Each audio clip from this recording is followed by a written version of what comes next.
Salut, bienvenue sur le podcast. Moi, c'est Luna, et si tu nous rejoins pour la première fois, super content de te voir ici. Je suis coach IA. Concrètement, j'accompagne des gens au quotidien à comprendre et à utiliser l'intelligence artificielle. Que ce soit des chefs d'entreprise, des freelances, des personnes qui n'ont jamais touché un ordi de leur vie, mon boulot, c'est de rendre ce sujet accessible à tout le monde. Vraiment, tout le monde. Et aujourd'hui, j'ai envie de faire quelque chose de particulier.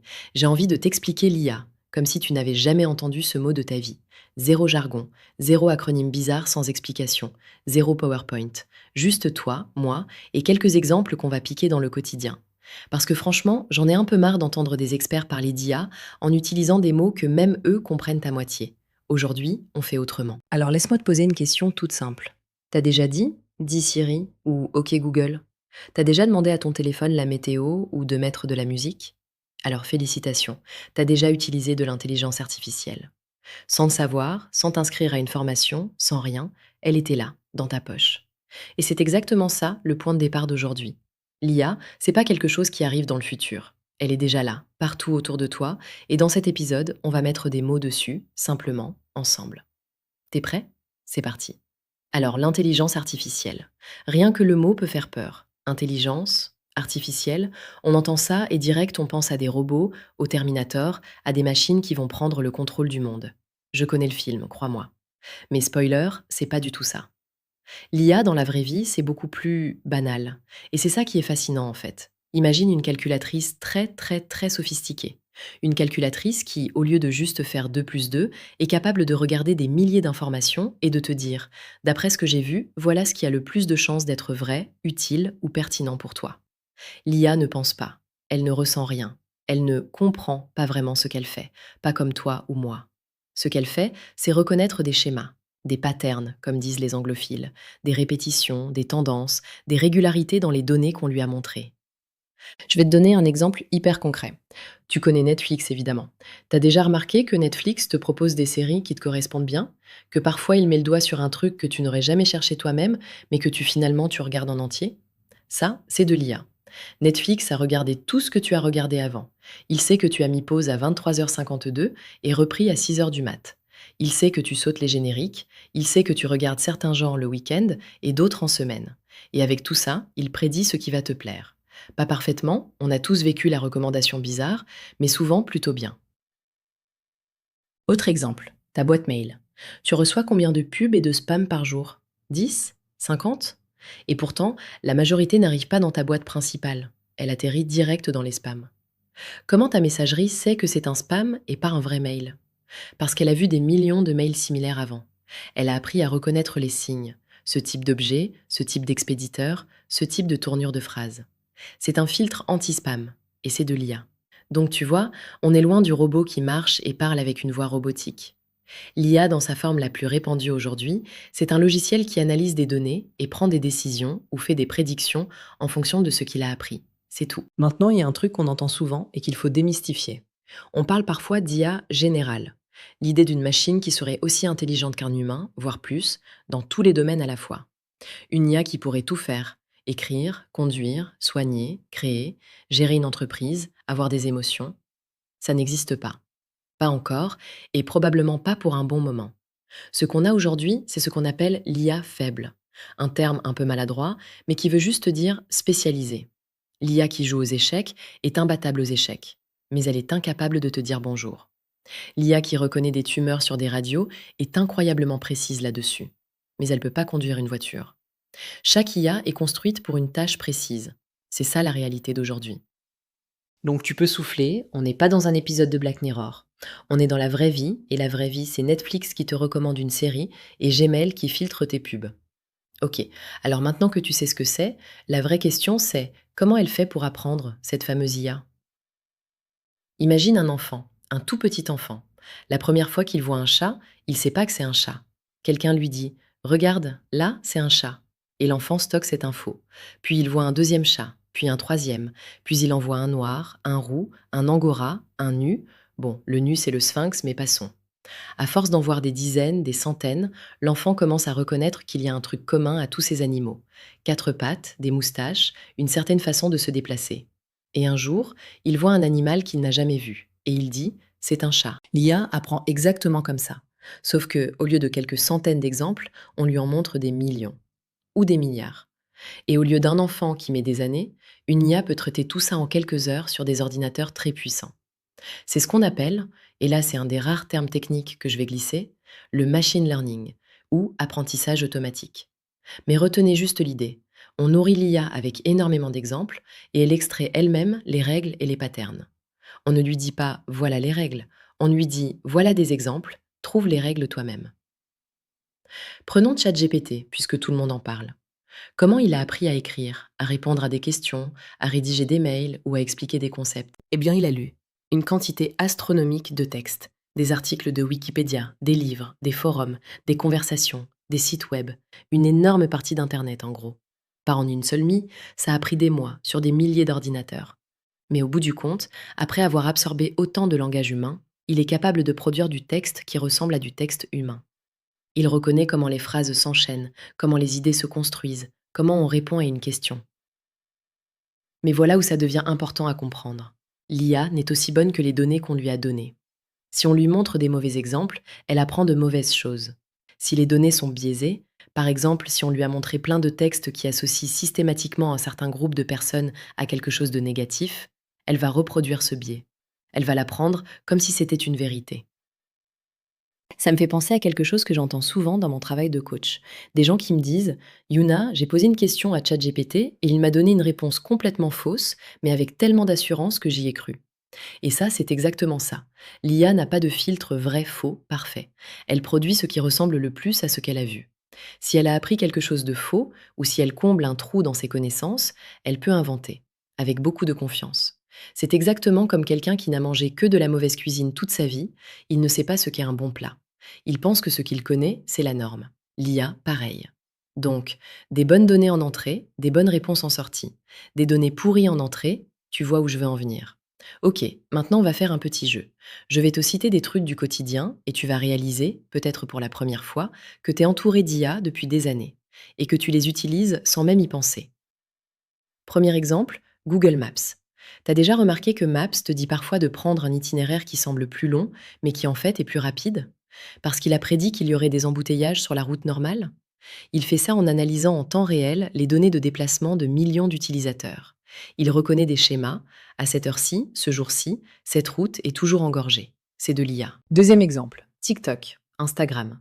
Ton feed sur ces réseaux sociaux n'est pas aléatoire. Chaque vidéo, chaque post que tu vois a été sélectionné par un algorithme, une IA, qui a analysé ce que tu regardes, ce que tu likes, combien de secondes tu restes sur chaque contenu, à quel moment tu scrolles, et il optimise ça pour que tu restes le plus longtemps possible sur l'appli. C'est pour ça que des fois tu regardes TikTok juste 5 minutes et tu relèves la tête 1 heure plus tard. T'as l'impression que l'appli te connaît mieux que toi-même? C'est un peu le cas. Troisième, Face ID. Quand tu déverrouilles ton téléphone avec ton visage.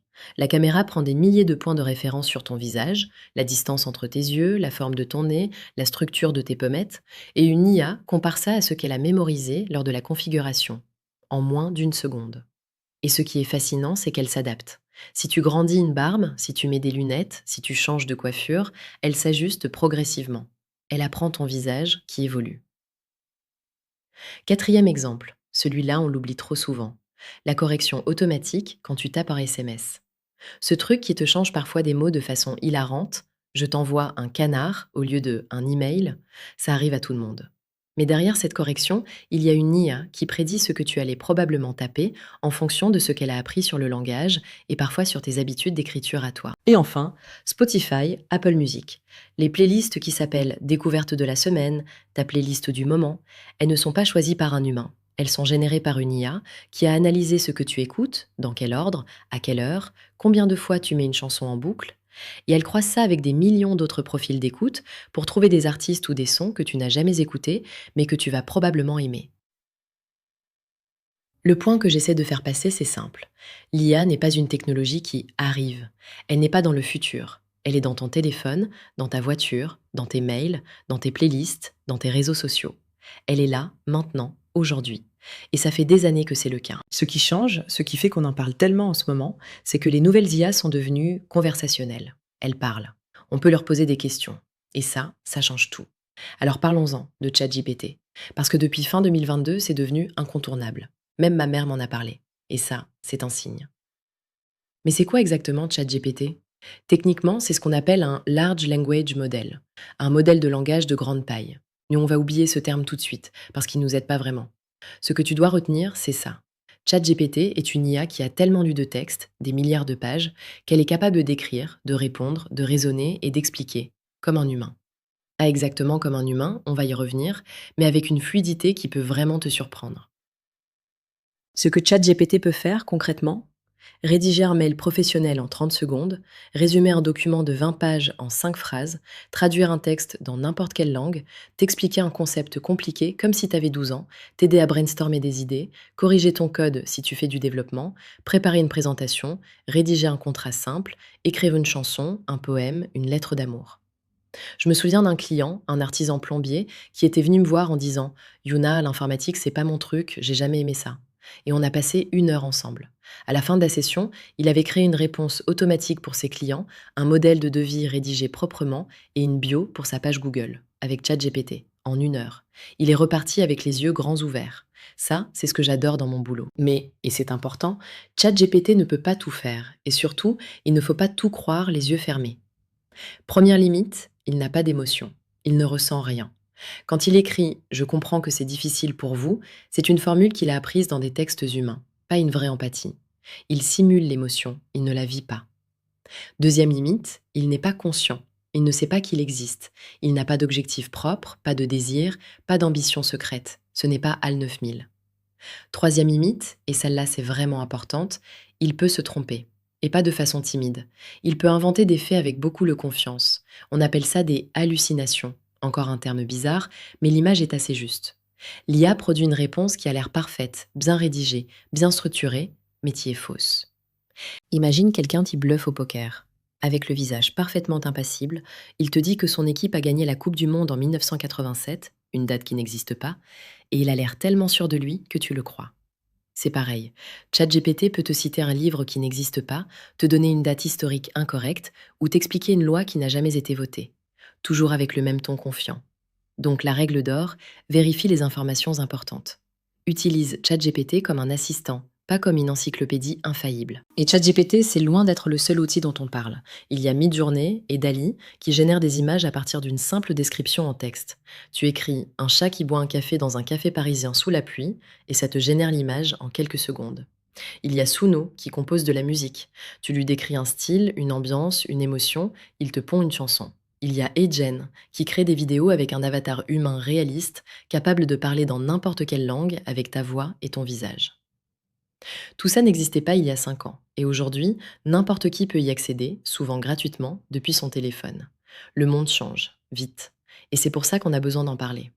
Alors, la vraie question, celle que tout le monde se pose, même ceux qui font semblant de ne pas se la poser. Est-ce que l'IA est dangereuse? Est-ce qu'on devrait avoir peur? Je vais pas te faire le discours «tout va bien, c'est magique, inquiète-toi de rien». Ce serait malhonnête. Il y a de vraies préoccupations et elles méritent d'être prises au sérieux. Les emplois d'abord. Oui, certains métiers vont évoluer profondément et certains vont probablement disparaître. Les métiers très répétitifs, basés sur du traitement d'informations standardisées, de la rédaction basique, de la transcription, ils vont changer. Déjà, des boîtes utilisent l'IA pour faire en 10 minutes ce qui prenait 10 heures à un humain. Mais, et c'est crucial, l'histoire montre que chaque révolution technologique détruit des métiers et en crée d'autres. Internet a tué les vendeurs de cartes routières et les agences de voyage classiques. Il a créé les développeurs web, les community managers, les influenceurs, les UX designers. L'IA va faire pareil. Ça ne rend pas la transition indolore, je ne dis pas ça, mais l'idée que l'IA va juste tout supprimer sans rien créer, c'est historiquement faux. Les deepfakes ensuite. Ces vidéos ou audios hyper réalistes qui montrent des gens dire ou faire des choses qu'ils n'ont jamais dites ou faites. C'est réel, c'est un vrai problème. Ça peut servir à de la désinformation, à de la manipulation politique, à harceler des individus. C'est pas anecdotique. Et la manipulation en général, les algorithmes des réseaux sociaux qui nous poussent vers des contenus de plus en plus clivants, de plus en plus extrêmes, parce que l'indignation génère de l'engagement, c'est de l'IA. Et c'est un vrai sujet de société. Alors, faut-il avoir peur? Je dirais, faut-il être vigilant? Oui, absolument. Faut-il paniquer? Non. L'IA, c'est un outil, comme Internet en 1995. Tu te rappelles, ou tu as entendu parler, de cette époque où les gens disaient que l'Internet allait détruire les commerces, les relations humaines, les journaux, l'intimité? Ils avaient à la fois tort et raison. Internet a changé tout ça, profondément. Mais il a aussi apporté une quantité incroyable de choses positives qu'on n'aurait jamais imaginées. L'IA, c'est pareil. Ça dépend de comment on l'utilise. Ça dépend des règles qu'on se donne collectivement, des lois qu'on vote, des choix éthiques qu'on fait. Et ça dépend aussi de chaque individu, de toi. Ce que je vois dans mon travail de coach, c'est que la vraie fracture, aujourd'hui, ce n'est pas entre ceux qui ont peur de l'IA et ceux qui n'en ont pas peur. C'est entre ceux qui apprennent à l'utiliser et ceux qui ne l'apprennent pas. J'ai accompagné des gens de 60 ans qui sont devenus en quelques semaines plus efficaces que des jeunes de 25 ans qui refusaient d'essayer. L'IA, c'est pas une question d'âge, de diplôme ou de background technique. C'est une question de curiosité. Et le vrai danger, aujourd'hui, c'est pas l'IA elle-même. Le vrai danger, c'est de ne pas s'y former. De regarder le train passer depuis le quai. Parce que ceux qui apprennent à l'utiliser maintenant, même basiquement, même imparfaitement, ont une longueur d'avance qui va se creuser de mois en mois. T'as pas besoin d'être dev, t'as pas besoin de comprendre comment ça marche techniquement, t'as juste besoin de commencer. Bon, on arrive à la fin de cet épisode et j'espère que t'as l'impression d'en savoir un peu plus qu'il y a 20 minutes. Pour résumer en 3 phrases, parce que je t'ai promis que ce serait simple, l'IA, c'est des logiciels qui apprennent à partir de données pour faire des prédictions ou des actions. Elle est déjà partout dans ta vie, depuis des années, et les nouvelles IA comme ChatGPT ont juste rendu tout ça visible et conversationnel. Et c'est un outil puissant qui mérite d'être apprivoisé plutôt que craint. Mon call to action pour toi aujourd'hui, et il est hyper simple. Ouvre ChatGPT. Si t'as pas encore de compte, crée-en un, c'est gratuit. Et pose-lui une question, n'importe laquelle. Une question que tu aurais posée à Google, une question que tu aurais posée à un ami, juste pour voir. Juste pour te faire une vraie opinion, par toi-même, avec ta propre expérience. Parce que l'IA, ça se vit, ça se teste, ça s'explique pas entièrement en podcast, même le mien. La prochaine fois, on passe à la pratique. Je vais vous montrer comment utiliser l'IA pour gagner du temps au boulot. Des cas concrets, des exemples réels, des outils que vous pouvez tester le soir même. Et crois-moi, certains vont te surprendre. Et toi, j'aimerais vraiment savoir, c'était quoi ton premier contact avec l'IA? T'en as une idée maintenant? T'avais peur avant d'écouter cet épisode? Tu l'es encore? Dis-moi tout en commentaire ou en message privé. Je lis vraiment chaque retour et ça m'aide à construire les prochains épisodes pour vous. Merci d'avoir été là. Prends soin de toi et à très vite.